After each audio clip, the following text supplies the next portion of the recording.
Hello and welcome to today's sermon from the Satanic Monastery. My name is Brother Mateusz Czarny, and today I want to talk about the 5 satanic pillars of modern atheistic Satanism.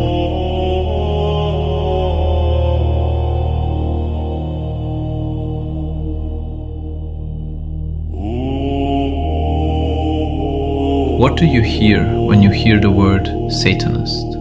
You hear the roar of a distorted guitar, a scream of defiance against a sanitized world. You see the flash of an inverted cross, scrawled on a locker or a bathroom wall. You feel the thrill of the taboo, the electric charge of saying the one thing you're not supposed to say.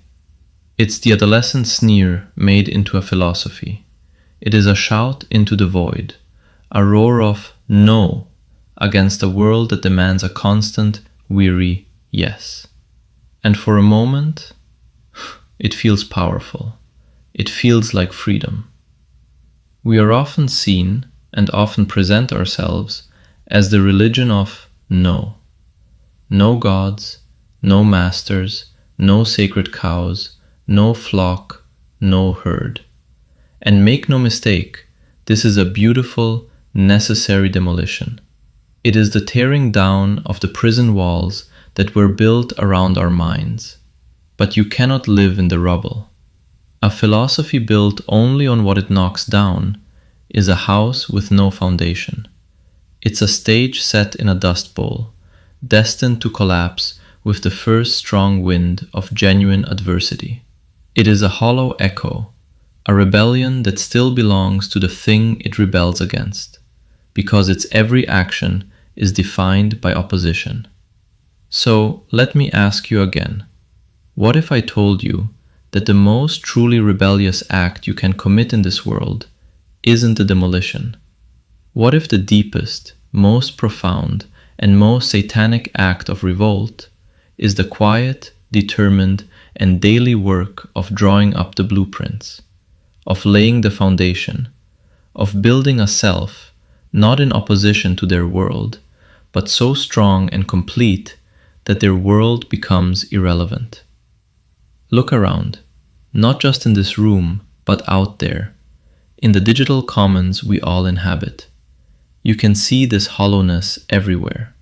You see it in the comment sections and the timelines, where people adopt the aesthetic of Satanism as a kind of costume. They put the horned emoji in their profile. They choose a dramatic username like Lord_Abyss or Void_Walker, and they think the work is done. But what do they do with it? They use it as a shield to launch petty cruelties from behind the anonymity of a screen. They wield reason like a club to bludgeon anyone who disagrees, never once applying that same reason to their own assumptions. They mistake impulsiveness, the knee-jerk reaction, the angry retort, the instant gratification of a dunk for autonomy. They mistake thoughtlessness, a refusal to consider consequences, a shallow dismissal of complexity, for freedom. They have the style of the adversary, but none of the substance. It's like wearing a crown and believing that makes you a king, when you have no kingdom, no subjects, and no wisdom. They have the black robes, but they've never read the book. This is the problem. A performative Satanism that is all rebellion and no revolution. It's a magnificent, theatrical explosion, a firework that dazzles for a moment and leaves nothing but smoke and a faint smell of sulfur in the air. It tears down the old certainties, but offers nothing to build in their place. It leaves the practitioner adrift in a sea of their own unchecked desires, feeling the thrill of the current, but mistaking it for a course. They think they are the captain of their ship, but they have long ago smashed the compass, torn up the maps, and surrendered the tiller. They are not steering, they are just drifting. And I tell you this with all the force I possess. That is not liberation. It is a different kind of prison, a more insidious one. It's the prison of the self, where the bars are made of your own unexamined whims, and the warden who locks the cell door each night is you. It is a practice that doesn't just fail its adherents, it actively betrays the revolutionary promise of our philosophy. This is why I insist that a true satanic practice is not a matter of aesthetics or simple negation. The 5 pillars, compassion, reason, justice, autonomy, and discipline, are not a checklist of satanic virtues. They are the very elements that make a practice satanic at its core.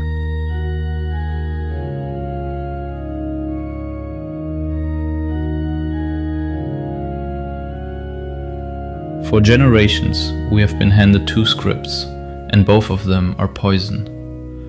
The first is the script of submission. It's the old, familiar hymn of the dominant religious culture, a tune so pervasive you can hear it even in secular spaces. It tells us that we are born into a cosmic debt, that our very nature is flawed, that our will is inherently weak and sinful. It whispers that our only hope is to kneel, to obey, to surrender our critical faculties to an external, absolute authority.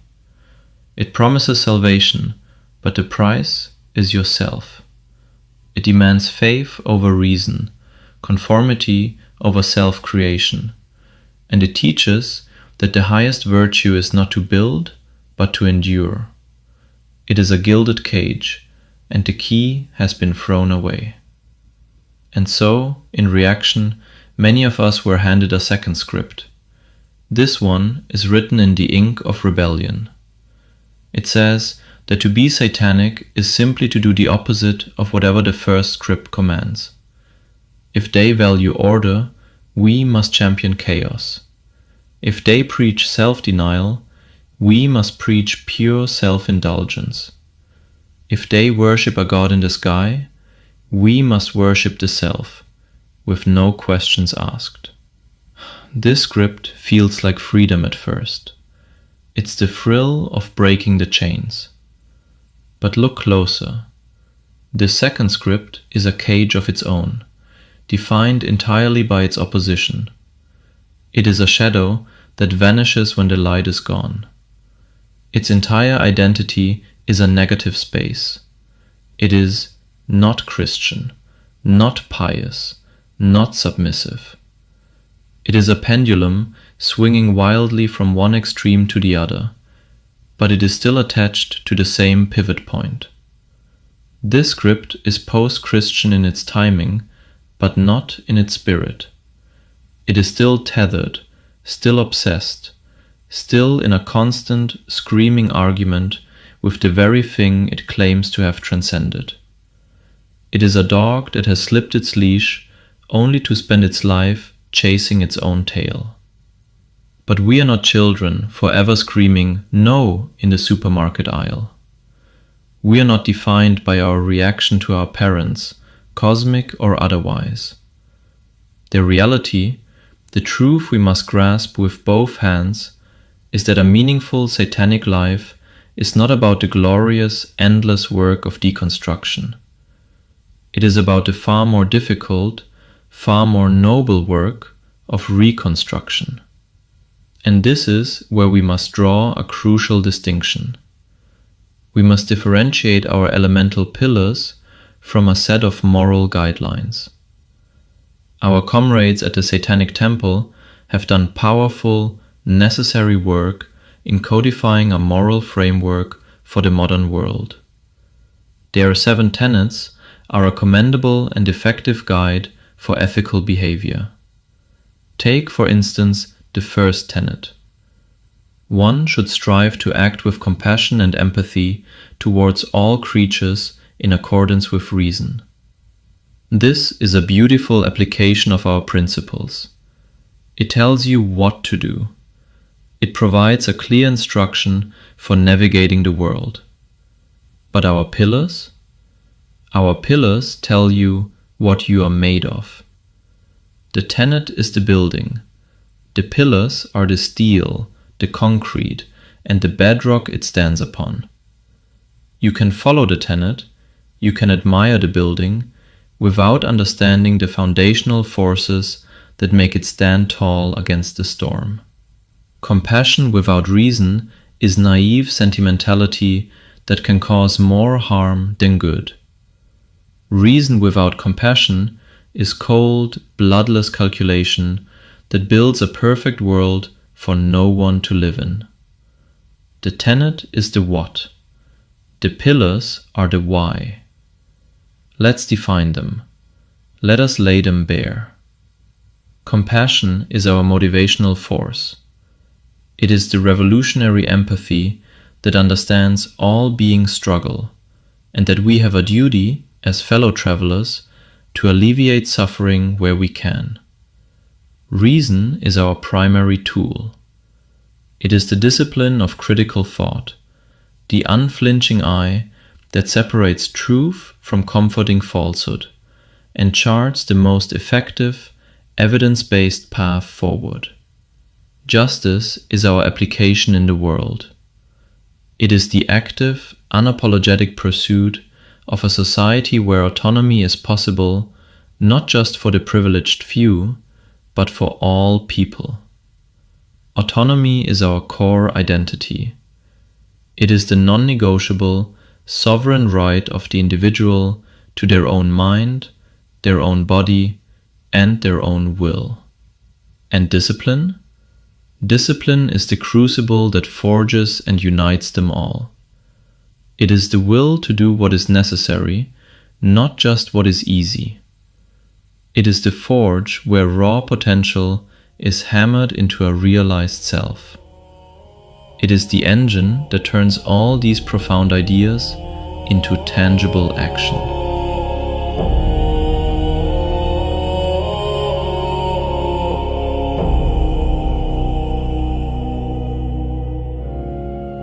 So how do we live this? We integrate them.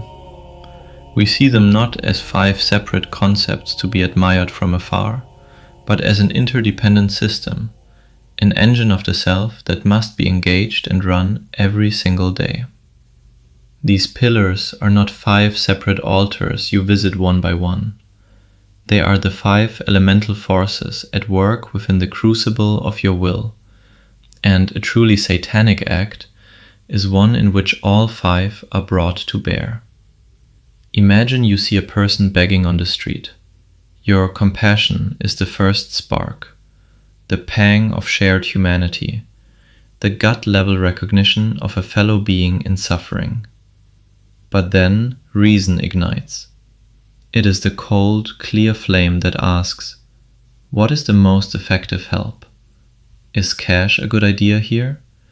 Is it better to buy them a meal or donate to a shelter with a proven track record? What are the systemic causes of this person's plight? Then justice takes the stage. It asks the bigger, more uncomfortable question. Why does our society allow this to happen? It compels you to look beyond the individual, to the system, to housing policy, to healthcare failures, to the grinding wheels of an economy that leaves people behind. And in that moment, faced with all this complexity, autonomy reminds you that you are not a cog in a machine of pity. You are a free agent. You get to choose how you respond, based on your values and your capacity, free from the guilt-tripping of old moralities or the apathetic shrug of the crowd. And discipline? Discipline is the hand that reaches into your pocket. It is the will that stops you from just walking past because you're late or it's cold. It is the commitment to follow through on the rational, compassionate choice your own mind has just constructed. This 5-step dance, this moment-by-moment synthesis, this is the true satanic ritual. It is not performed in robes with candles, chanting in a language you don't understand. It is performed in the raw, unscripted theater of your daily life. This is the psychodrama of choosing to listen to a friend in distress instead of scrolling your phone. It is a ritual of will, a conscious choice to forge authentic connection over the cheap dopamine of distraction. It is the right of research, the discipline of reading an article you disagree with, of fact-checking your own side, of breaking free from the comfortable echo chamber of your chosen tribe. It is a radical act of intellectual self-ownership. It is the powerful spell you cast when you set a boundary with a loved one, when you say, "No, I cannot do that for you," not from a place of malice, but from a place of profound, compassionate self-respect. It is the act of protecting your own integrity so you can continue to be a force for good in the world, rather than being drained into nothingness. This is the hard work. It is the grueling, glorious, unglamorous work of building a soul that is not a reaction, but a creation. This is the great work. Some may ask, this sounds like work. This sounds restrictive. This sounds like more rules.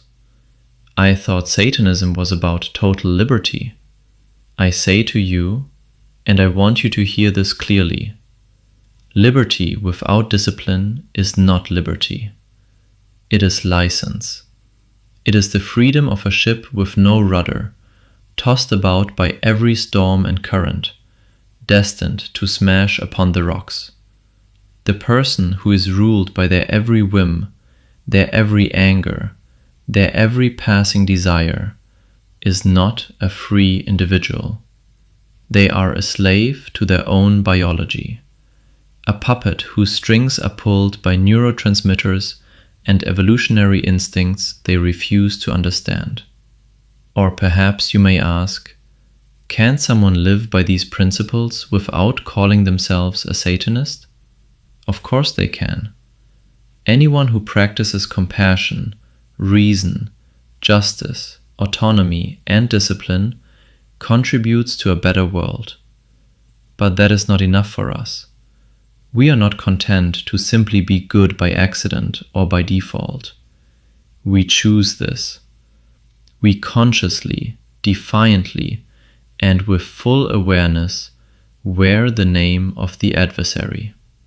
To call oneself a Satanist is to declare that one's highest authority is not a god, a government, or a mob, but one's own critically examined conscience. The pillars are the substance of our character. Satanism is the banner we fly above it. So I ask you to engage in a small act of rebellion this week. Identify the pillar you neglect most. Is it compassion, where you've withheld understanding? Reason, where you've accepted a belief without questioning it? Justice, where you've remained silent before unfairness? Autonomy, where you've let others dictate your choices? Or discipline, where convenience overcame intention? Choose one. Practice it deliberately, in one small way, each day for a week, not as punishment, but as an affirmation of your will. We are not defined by what we tear down, but by the pillars we choose to build upon. Compassion to guide us, reason to light the way, justice as our destination, autonomy as our map, discipline as the ground beneath our feet. Hail Satan!